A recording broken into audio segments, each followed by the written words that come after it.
Applying for a Senate position.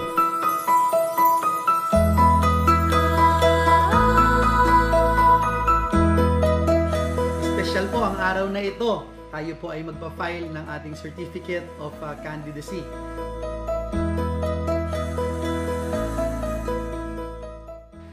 Ayan na po.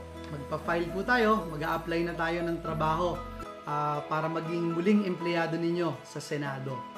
Tara, sama-sama po tayo.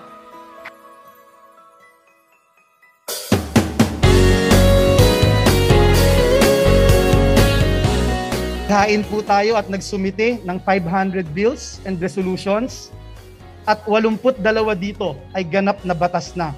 Ang work from home law, free tuition law, ang doktor para sa bayan law, first time job seekers law, tulong trabaho law, at marami pa hong iba. Nais po natin ipagpatuloy ang ating mga ginagawa, lalong-lalo na po ngayon sapagkat naniniwala tayo at this point in time, mas kailangan ng TESDA sa Senado. Bakit? Dahil po sa pandemya, kailangan tuloy-tuloy ang paggawa at paglikha ng trabaho. Yun pong NERS o yung National Employment Recovery Strategy na ating pinush ay nandito na. Tayo rin po ang arkitekto ng Department of Overseas Filipino Workers. Hindi lang nais natin magkaroon ng blueprint, kundi gusto natin every step of the way sa pagtatayo ng bahay na ito, nandoon po tayo.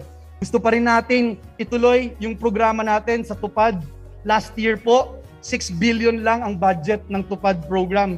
Tayo ho bilang Vice Chairman ng Committee on Finance at tagapagtanggol ng budget ng DOLE, from 6 billion naging 19 billion po ang budget ngayon. Gusto nating dagdagan pa next year at gusto ho natin ngayon, nag-file na po tayo ng bill para gawing ma-institutionalize itong TUPAD o Emergency Employment Program. Ito po ang vision at nais ni TESDA kaya po tayo ay nag-apply muli ng trabaho sa Senado.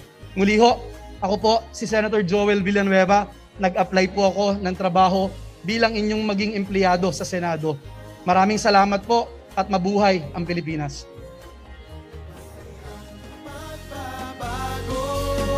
Kay Joel Villanueva, kaya Joel